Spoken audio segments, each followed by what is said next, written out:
starting. We've had a little bit of technical difficulty at the top of this, but hello. Oh, here we go. Now it's starting. Okay.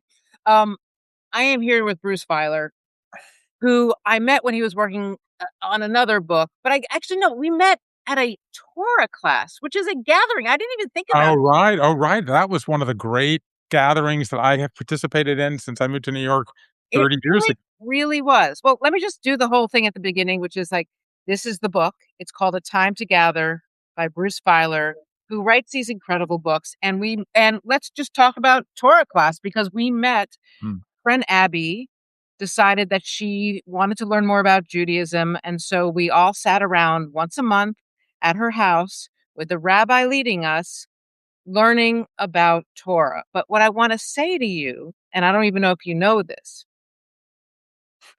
there was a lesson on Moses and empathy. And that is the moment in the back of the room, I was just bawling and crying and realizing that there was no empathy in my marriage. And it was Uh, sort of at that moment in that Torah class, at that gathering, that I decided I had to get out of my marriage. So let's talk about gathering. Tell me about the book. well, let me just first of all thank you for sharing that, and then of course we had a very meaningful conversation in what may have been 3 or 4 residences of yours later, because I was writing a book called Life is in the Transitions, but came to be called Life is in the Transitions, but it wasn't at the time. It was let me talk to people and gather life stories of people who've had lots of twists and turns, Oh, yeah. which of course is a very good description of you. And you welcomed me into your home in Upper Manhattan at the time, and we had this incredible conversation. And we talked in that conversation about a piece of artwork uh, that was hanging on your walls at the time. And then since then, we've become closer and we've seen each other through various twists and turns. And I think um, that's the first thing I want to say. The second thing I want to say before I get to A Time to Gather is there is something about gatherings and about ritual, get-togethers in particular, that they involve a lot of planning, and yet they have a lot of improvisation within them.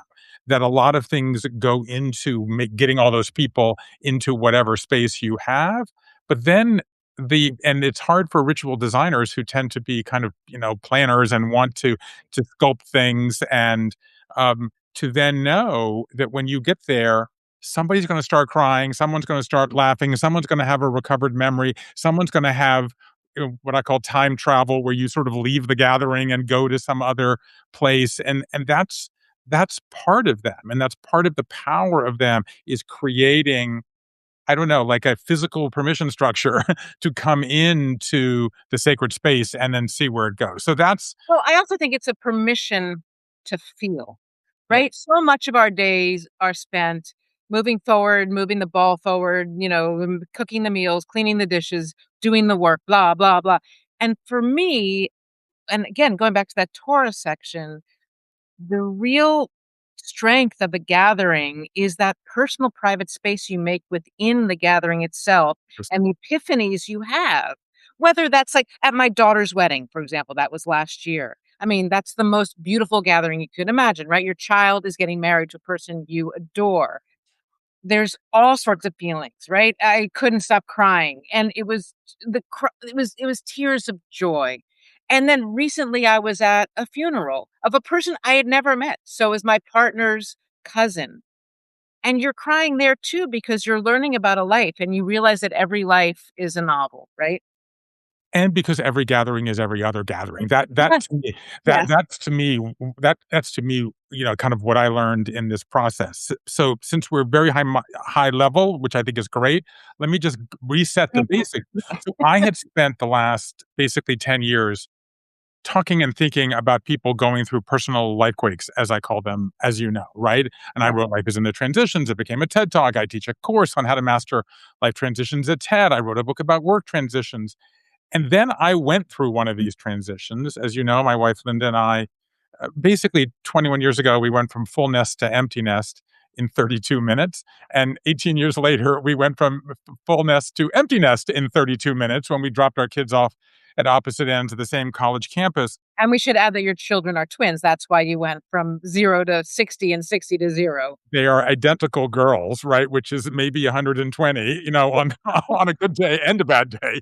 Um, You have so sisters, by the way. I have identical twin sisters. I know all about them. That's exactly. And I can remember saying, I think we should have another one just to break the dynamic. I don't know. I can't remember where they are in your family story, whether they are 3rd uh, and 4th, yeah. right there. All right. So there. So, and I walked through the front door of our home after that, and I felt this very specific feeling. I felt homesick in my own home. And I thought, you can't use that word. Like, that's what kids feel on kindergarten or the first night of sleepaway camp. But I realized that what I had been doing was about how individuals navigate life quakes. And this was a group quake in a lot of ways. Like my dad had just died, my mom was aging, my marriage, which had been sort of built around those kids, now needs to be renegotiated, my friendships remade. And all of us feel that in a way. I think that we all know that we carry the enemy around in our pockets, and that basically we've abdicated our relationships for our smartphones and our social media feeds. And I went looking for solutions, and I stumbled into what I now think of as maybe like the greatest story I've encountered in 4 decades of doing this professionally, and that is, we know rituals work. We have 300,000 years of evidence, exactly what you and I were just talking about, right? That's before we were anatomically humans. That rituals connect us when someone comes in the group, as you said, a birth, a wedding, when someone leaves, right? A coming of age, a funeral, when someone gets sick or moves. Yeah. We have done this for thousands of centuries until this century when we are turning our backs on them, right? No And one's what do having you birth. think that is? Why were we turning our backs on ritual? Well, I think there's a bunch of reasons to tick them off, many of which I think dovetail with how you approach the world and what your work does for all of us. So, first of all, I think a lot of it has to do with the ambiguity about organized religion. Right. Okay. And then I think a lot of it has to do with the fact that um, the rituals that we were fed. Rituals predated organized religion, but then organized religion took them over. And for 2,500 years, put us all on a calendar of certain rituals at certain times. Well, we have disconnected from that calendar. And it turns out we have ups and downs in our lives, and we want rituals when those are, and that doesn't follow a pre-approved script, right? This is the story of your life, and certainly the part of your life that you and I have intersected on for the last 10 or 15 years, right? So Yeah. basically, what's going away is top down, pre-scripted, hierarchical, in many cases, patriarchal life rituals. Right. Those is what we're turning away. But what's popped up is all of these new rituals specifically designed. I call it the ritual renaissance, as you know, specifically designed for the new twists and turns, right? So NICU graduations, right? Gender reveals, soberversaries, cancerversaries, mastectomy rituals, daddy-daughter dances, mom proms, You you know, know, I'll give you another on and one. on and on. Yeah, I'll give you another one, which is when I got divorced, I really wished for a divorce ritual, and there isn't one. But when I went through a second breakup, I I remember that one. decided to create yes, you it was literally the week after you had dinner at my house. I remember. Week after you had dinner. Anyway, after that breakup, I decided it was the house was disgusting, and I would just wanted to sage the house, but I wanted to sage it with female friends. Oh, interesting. So I Oh, invited so not sage. That's interesting. Is it like the plant sage or like the actual wisdom up? sage. It was the plant sage, but also to smarten the house up a Yeah. little bit.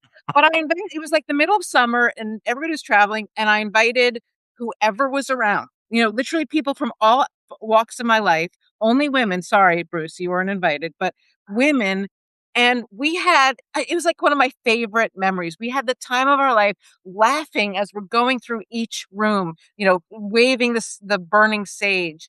And it really served a purpose to say that was then, this is now. I'm reclaiming the home. Okay. So to put a little big think on top of this Yeah. is what I hear, having now spent the last 3 years going to rituals in 16 countries on 6 continents and talking to 100 ritual designers. First of all, what is a ritual? A ritual is a shared, unnecessary act that makes us feel at home. So let's pick that apart. It's an act, right? You and I are word people, right? But this is not a talking. This is not a writing. This is a doing. okay? It's connects us because it does bring other people in, but it's unnecessary. Yeah. Okay? That was the reason that you're giggling while telling this story, right? You don't have to get down on one knee to get proposed. You don't have to wear black to mourn. You don't have to circle the bride 7 times to get married. You don't have to sage your house with a bunch of drunk girlfriends, but these unnecessities become necessities because we invest them with collective meaning. Yeah. And then that is the final thing that they do is they make us feel at home, right? So you take a home that doesn't feel like home and you rehomify it by having, or homeify it, by having this shared unnecessary, maybe even silly act. And then I also want to then say, pick up what we said earlier. All rituals have all other rituals. So a wedding has a little bit of tears, right? Because you are A crying lot. A lot of tears. over the end of the childhood, right? The end of maybe you are one of the primary relationships, and now that has some competition with the introduction of the new person here. But it also has newness, right? It has welcoming somebody into the family. That's joyful. Like, thank God I like him. Right now. Right? So that's what they do. Okay, but it's the same with the funerals. I'll tell you a couple of quick stories, Yeah.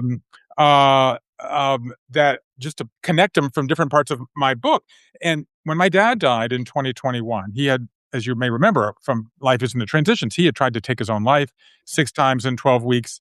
He had stayed alive because I sent him questions every week. And 6 weeks before he died, he finished a 65,000 word memoir that he wrote one question 1 week at a time over these 8 years. We go to Georgia. It's 2021. It's not the middle of COVID, but it's still COVID, Yeah. right before Omicron.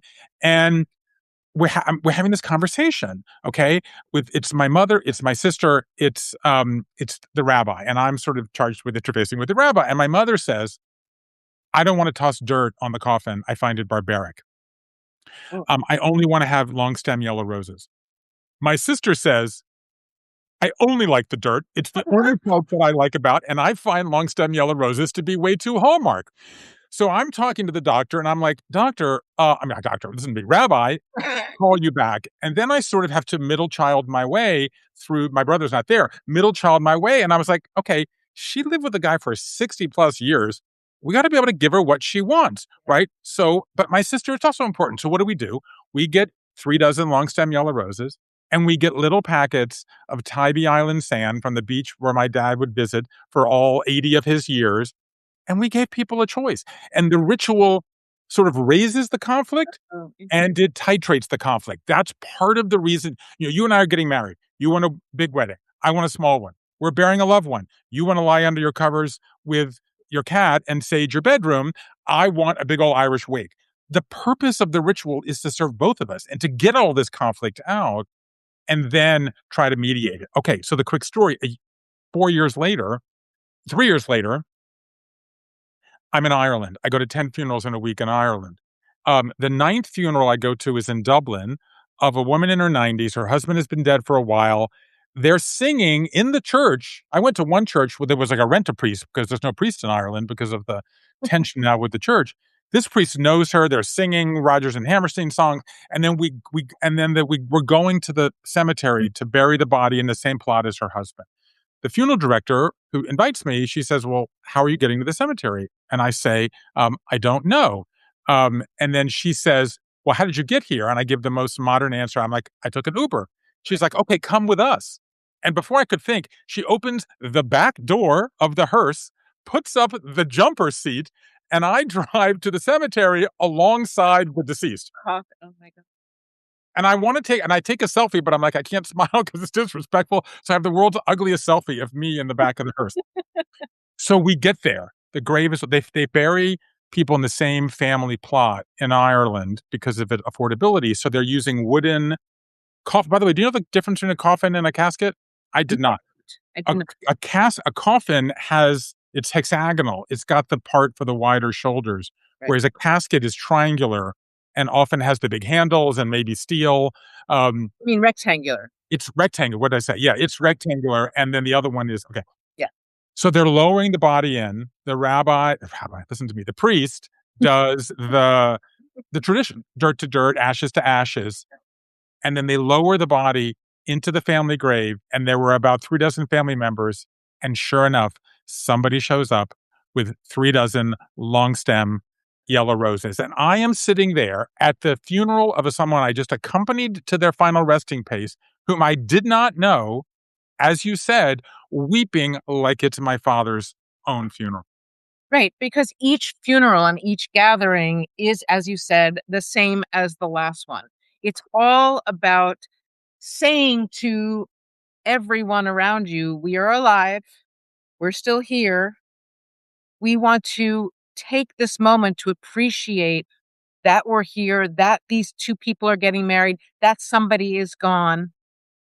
I mean, it's interesting because with my partner right now, we've had long discussions about our own funerals. I was taught in Sunday school, I grew up Jewish, and now I'm pretty much atheist, I have to say. I like learning about Torah, I like learning about everything, but for me, it sort of ended when I was forced to go into a mikveh before my own wedding, and I really felt I just didn't wanna do that, and I was forced to do it, and it was like a sort of a downhill slope. But without religion, without Judaism, what do I want my own funeral to be? And we have come to a decision that we both wanna be scattered. We both wanna be scattered in the place we met in Montauk, and also perhaps in other important places. And the other thing that I've learned is a friend of mine lost her husband, and they make stones out of Yes, you could do that. Yes, exactly. and I wanna be a few stones that I can, like, give to my kids and be like, "Here's a piece of mom." So, okay, so let's talk about the decline of rituals and the rise of new rituals. The decline of rituals. In 1970, 5% of Americans were cremated. Today, it's 65%, going to 80% in the next 10 years.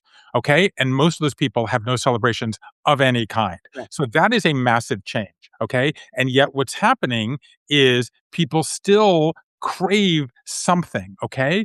So there are silly aspects of this. I mean, at Disney World, people are so often bringing now cremains to Disney World that they have a code word they do because it'll shut down. It's a small world, so they have this thing called Code Grandma, which is a way of signaling to the employees that they have to go clean up someone's cremains that have been, but and yet these new rituals become incredibly meaningful. Okay, so I'll tell another story actually. For the 10th and final ritual that I went to was at a crematorium in Dublin. In that week I spent in Ireland, and that was a man who died in his 40s, and he took his own life. And the designer, who was an incredible woman named Karen Dempsey, who goes by the moniker Bald Priestess, big eyes, beautiful, like rainbow makeup, no hair from alopecia. She stands up and she leans into it.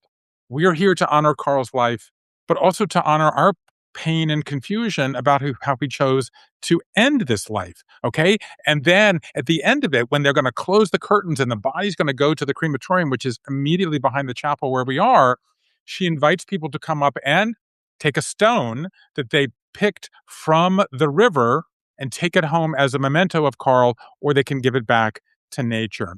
And then they play his favorite song, which is "You'll Never Walk Alone," which also happens to be the theme song of the Liverpool soccer team. And I had gone to the first funeral I went to where they played that song for a soccer fan. But what I think is going on here is a change. People still want these things. They just want them on their own terms, on their own calendar, okay?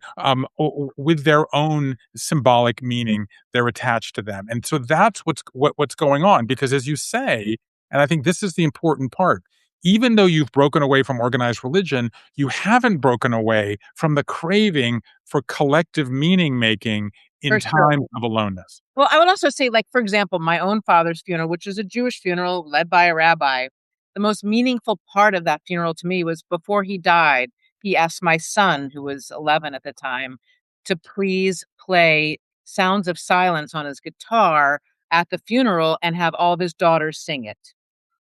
So that is the memory that I Yes. carry from that funeral is my sisters and me, which has nothing to do with Judaism, up there singing his favorite song by his favorite group. He saw Simon and Garfunkel back in the day when they were playing small gigs in tiny spaces.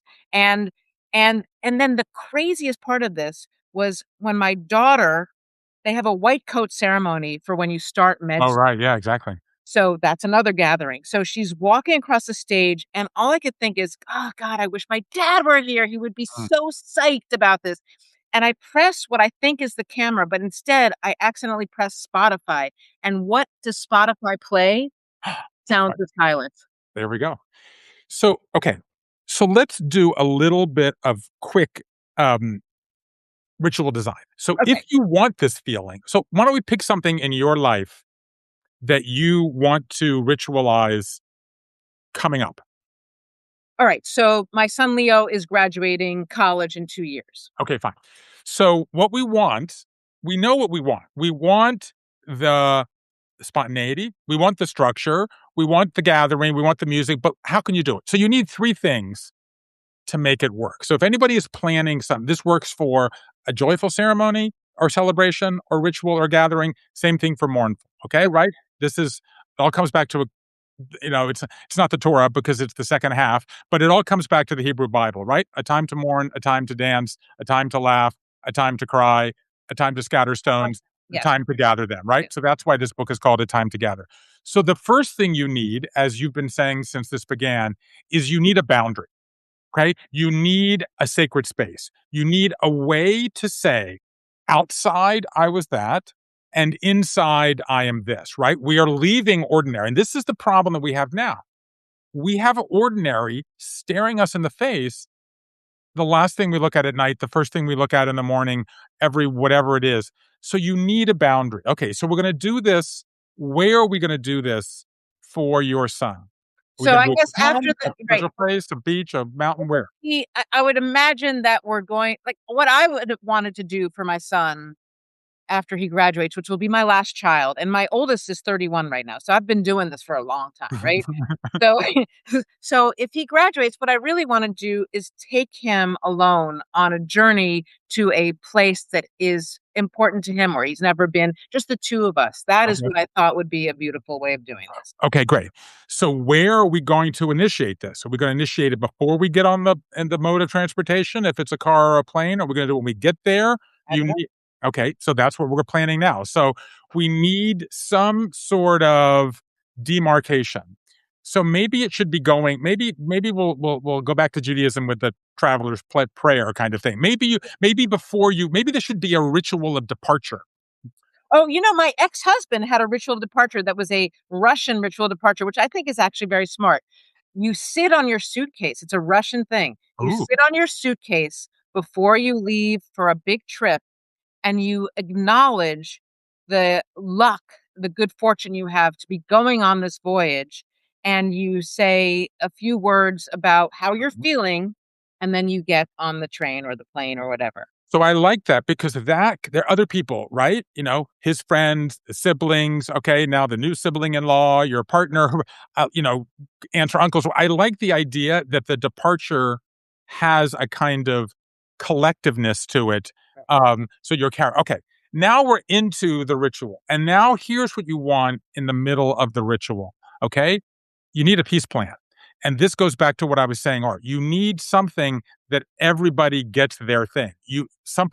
Somebody here needs to get the yellow roses, and somebody here needs to get the packets of sand. Okay, someone here needs the private moment under the covers, right? And somebody needs the big old collective moment. Okay, so in this situation, how can you make sure you get what you want, and he gets what he wants? Well, I know what he wants. He's gonna wanna have time alone to, like, travel around, and I'm gonna want as many friggin' minutes as I can with him. So we're There we gonna go. meet in the middle and say, Okay, "Okay, every night we gather for dinner, there but we you go. can go explore on your own, and I can go explore on my own," Yeah, whatever. maybe when you're exploring on your own, you get something that you're gonna bring back. So maybe you sort of scavenger huntify it, where he's gonna go every day, you'll say, each of us will bring back a food, or each of us will bring back an object, I love that. or each of us will bring back something that we will engage about. we play a ritual in my family on Friday nights that we started when the kids were young. Now that they're in college, we do it when we're together or they happen to be home, at the time in summer internships, which is we call the note we sit in a different place.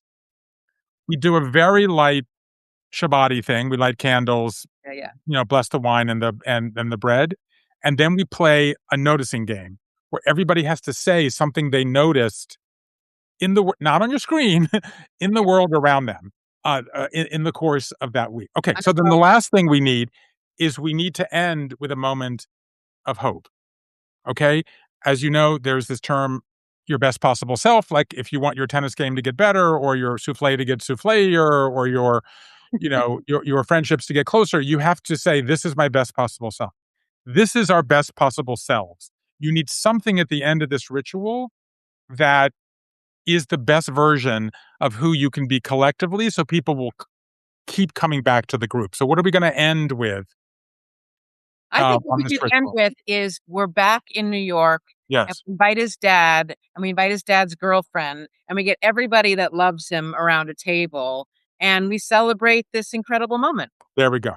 And maybe he brings a song that he's written, and maybe you bring photographs that you've taken, or I think he takes photographs too, if I'm not mistaken. But Yeah, whatever, he's better than I am, yeah. you bring something from the ritual back from the ritual. That's like hero's journey number one. That you come back and you make that a moment of connection to. Well, I'm so glad that you've now planned my son's There we graduation. go. Well, here's what the last thing I wanna end with you is, how are you feeling now that the girls they've graduated college, correct? No, they're rising seniors. The rising seniors. Alright, so how are you I've going to got a ritual coming in the I'm spring. gonna Yeah, tell you something that once they leave, I mean, at college right now, they're coming back to you a lot. I mean, college is barely like, they're gone for 9 months and you got them for 3 months and they keep coming back for holidays. After that, my daughter's a doctor in Chicago. I saw her once last year. I'm gonna see her another time this like, you don't see them anymore. You don't see them anymore if they don't live in your city. How are you going to feel and how are you going to mark this? so I- I'll tell you the best possible version of this is how I would like to feel. But as we've discussed from the very opening of this conversation, spontaneity. I started this project obsessed with what's the definition of ritual? When do we have rituals? What the calendar is. By the end of it, I have to say that I've changed because, and I learned this from my kids. Now that I see them when I see them, I have to lurch for connectivity. Yeah. Okay. So when they were home last year in March, we held a ritual for their 20th birthday, even though it was not their 20th birthday. Okay. And so that's where I sort of ended this project with this idea that we need what I call a ritual state of mind. When the enemy's in our pocket for 24/7, we know those algorithms are designed to divide us. And that's what we're all enthralled and basically, under the yoke of, to use a biblical phrase. Um, we need now to say whenever the moment presents itself, we have to find moments of connection, right? Forget rites of passage. We need bites of passage. I can't say to my kids, you can't say to your daughter, we're not scheduled. You just got married. We're not scheduled to have another pre approved life ritual until you get pregnant. And by the way, why aren't you pregnant? You have to say, I'm here in Chicago now. We're going to do some shared, unnecessary, silly thing that will become meaningful because that's when we're together. That's the only thing strong enough to help us survive. Well, I'm doing that in August, so, we'll see how that goes. Bruce, it's always fun talking to you, always fun.